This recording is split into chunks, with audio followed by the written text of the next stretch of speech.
kauna mula nang sakupin ng mga Kastilang konkestador at misyonaryong Katoliko ang Pilipinas. Nagmistulang batas ang kanilang mga salita na sinunod ng buong kapuluan. Ang sinumang sumuway ay malupit na pinapahirapan at pinapatay.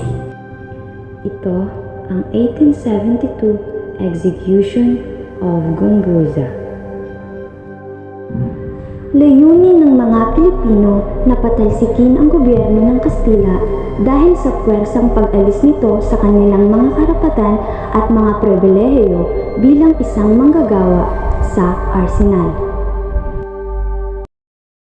Sumusobra na sila, pati ang ating mga buwis ay pilit nila itinataas. Pati ang ating pribileyo ay puwersang pinapaalis sa atin ng mga Kastila. Kung gayon, lalaban tayo para sa ating karapatan. Ika-20 ng Enero sa taong 1872, naganap ang pinakamahalagang pag-aalsa sa kasaysayan ng Pilipinas, kung saan naganap ang labanan sa pagitan ng Pilipinong manggagawa sa arsenal laban sa Kastila sa bayan ng Cavite. Para sa karapatan naming mga Pilipinong manggagawa. At para sa pagkakapantay-pantay, sugod! Nabigo ang mga Indio sa kanilang pag-aaklas at dahil dito, nadawit ang tatlong pare na sina Padre Mariano Gomez, Jose Burgos at Jacinto Zamora. Ang pag-aaklas ay pinaghahandaan ng mga Indio upang sila'y makabuo ng kanilang hari. At yun ang mga pari. Hindi natin hahayaan mamuno ang mga paring ito. Kung kaya't kailangan nating patayin ang mga paring ito. Inakusahan ang tatlong pare na sina Padre Gomez, Jose Burgos at Jacinto Zamora bilang isa sa mga nagutyok at sumuporta sa pag-aaklas ng mga Pilipinong Indio laban sa mga Kastila. Ika-27 ng Enero sa taong 1872, inaprubahan ni General Rafael Esquerdo ang parusang kamatayan sa 41 Indio, kabilang na dito ang tatlong pare.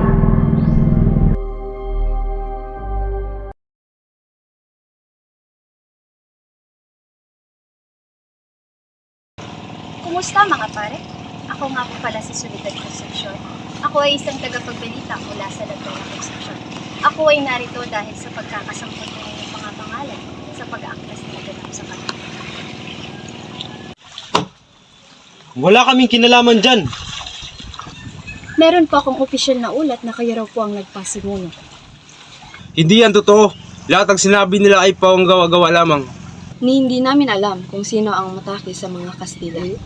17 ng Pebrero sa taong 1872,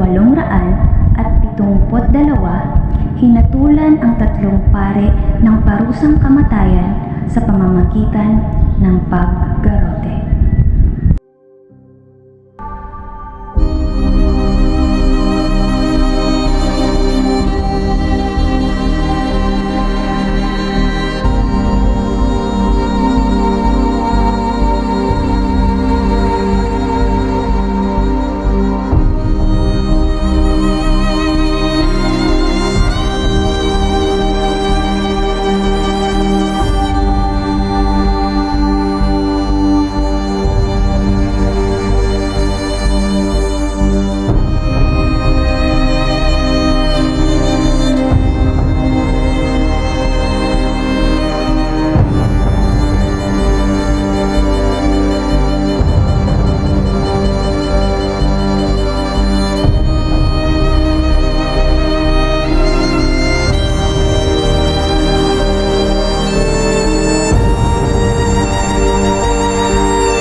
Mamamatay akong malinis ang aking budhi.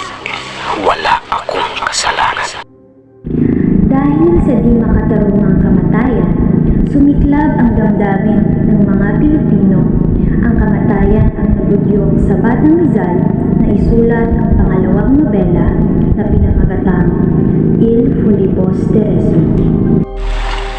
Buong puso kong isusulat ang nobelang ito para sa inyo. Bagamat huli na, ay hindi ko makakalimutan ang kabayanihang inyong ginawa para sa ating bayan.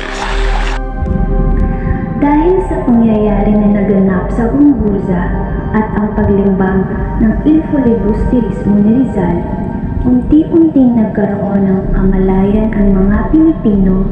Dahil dito, naganap ang makasaysayang 1896 Philippine Revolution kung saan pinumunuan ito ni Supremo Andres Bonifacio.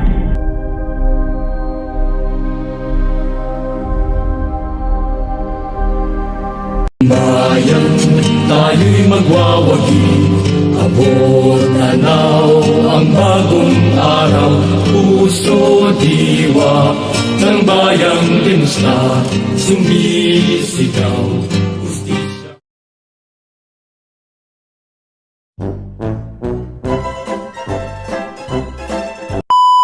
Tayo sa ating Ay, giluhag! Ang pag-aaklas na ito Para sa karapatan ng aming Pilipino. Action!